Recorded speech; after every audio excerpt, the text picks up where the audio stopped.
If you want to go to a top business school like Harvard or Stanford and you have to dramatically change your GMAT score, you need to dramatically change how you actually solve under time conditions. And this is where most study plans fail. And the key is to solve under time conditions to identify your failures. So where you actually fail and have the most difficulty is precisely what you need to work on to improve. And this is really hard because it's not something that you like to do. And so you're more likely to avoid it and focus on things that are your strengths, and then you feel good about yourself. And what you need to do, therefore, is the following to solve under time conditions. But do not solve more than 5 or 10 questions per session.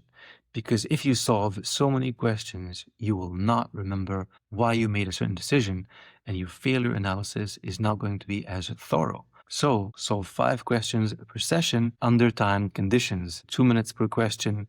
This means 5 questions in no more than 10 minutes. And when you're solving the question and you realize that almost 2 minutes are up, you have to force yourself to make a choice. This is not something that you can decide to do 2 or 3 weeks out before your test. It's going to be too late. You have to force yourself to solve under time now from the start in order that you identify your points of failure. And before you check the solutions, give yourself the time to figure out the correct answer. Don't rush. And if you cannot figure out the right answer, and more importantly, why, then you can look at the solution or reach out to a tutor and figure out the path that you have to take to arrive at the correct answer. Now you may say, but wait a minute, this is taking me too long. It's taking me 10 minutes, 20 minutes, 30 minutes to actually find the answer. This is too long.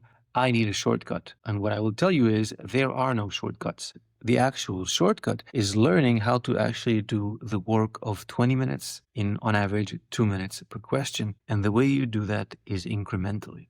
So whenever you fail on a question and you perform the analysis, those 20 minutes that you have to walk through to figure out why the solution is the way that it is, when you repeat it on a regular basis, your mind will actually learn the reasoning tools required to do it faster and to retrieve it faster and to perform it with higher quality. And with repetition, you'll ultimately be able to solve those questions in, on average, 2 minutes per question.